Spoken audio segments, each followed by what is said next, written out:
buronan koruptor Indonesia tengah memburu 28 buronan dikabul ke luar negeri. Sebagian besar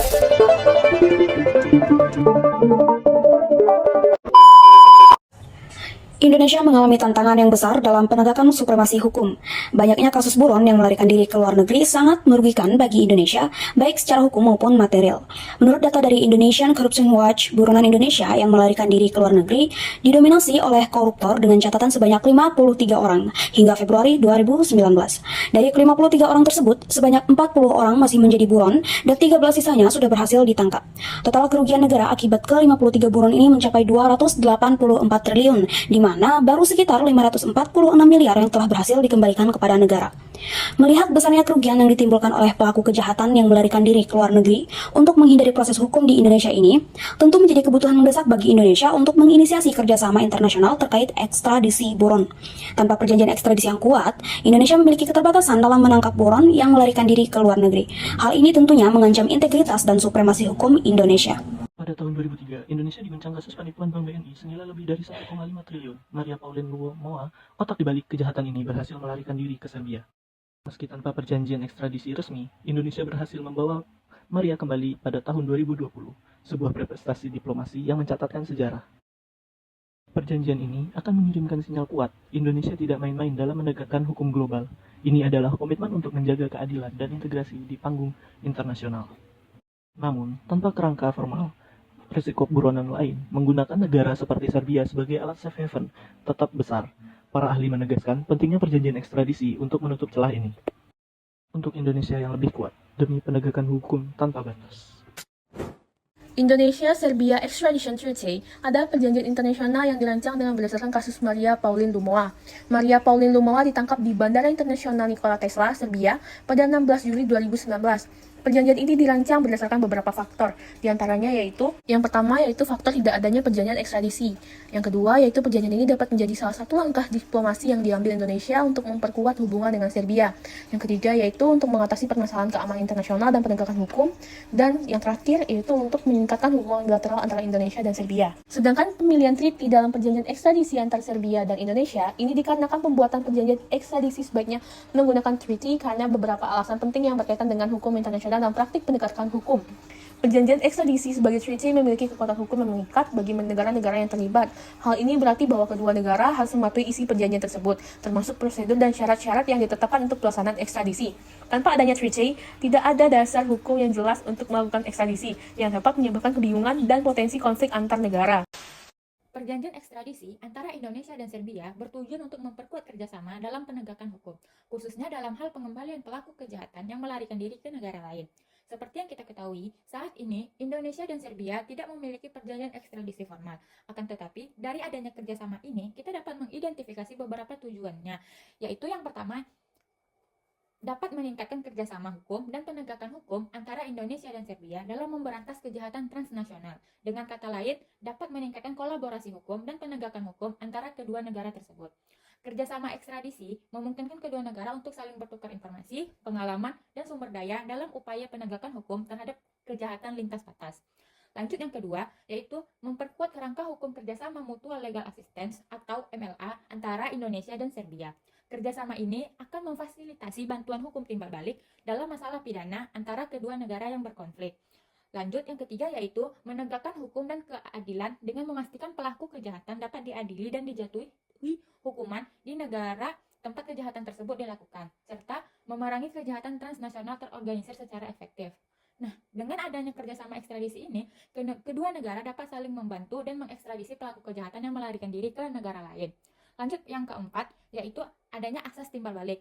Menyinggung pada poin kedua tadi, nah asas timbal balik ini diterapkan di mana ketika kedua negara saling menguntungkan dalam hal pengembalian pelaku kejahatan. Sebagai contoh, Indonesia pernah mengabulkan permintaan Serbia untuk mengekstradisi pelaku pencurian data nasabah pada tahun 2015, yang dimana ini menunjukkan adanya kerjasama yang saling menguntungkan.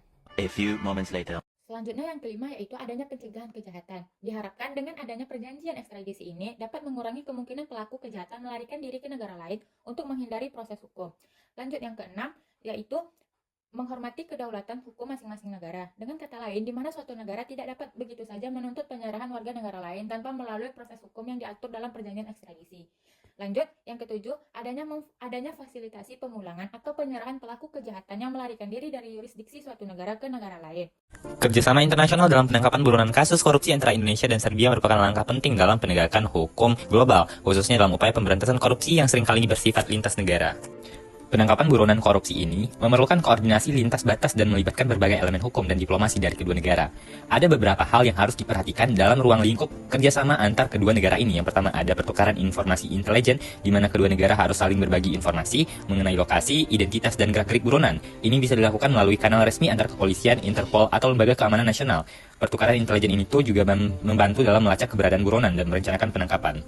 Kerjasama dengan Interpol. Sebagai anggota Interpol, baik Indonesia maupun Serbia dapat menggunakan Red Notice Interpol yang merupakan peringatan internasional untuk menangkap seseorang yang menjadi buronan. Interpol berfungsi sebagai jaringan penghubung yang dapat mempercepat proses penangkapan buronan internasional. Dalam perjanjian ekstradisi buron Indonesia-Serbia ini, pengaturan keuangan ditetapkan sebagai berikut.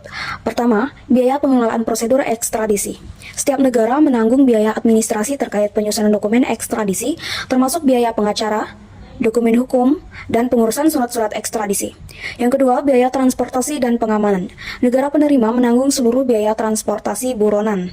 Biaya untuk staf keamanan selama transportasi dibagi berdasarkan kesepakatan bilateral. Yang ketiga, pendanaan infrastruktur hukum.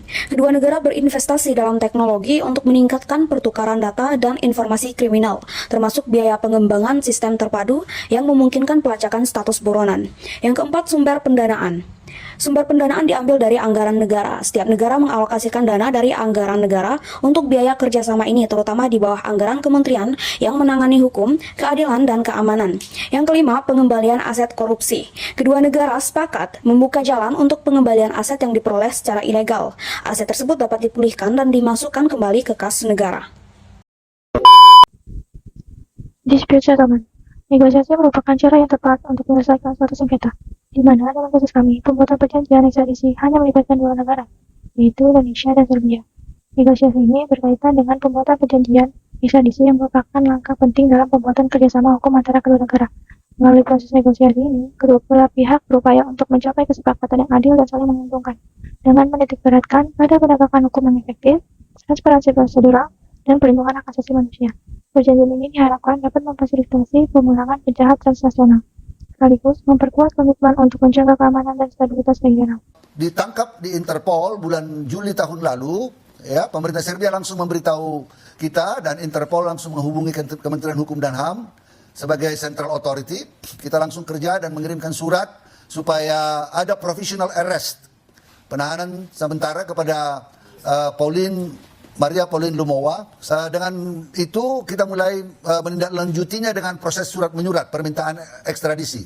Ya, September kita mengajukan permintaan ekstradisi ya pada pemerintah Serbia, diikuti permohonan percepatan ekstradisi kembali pada waktu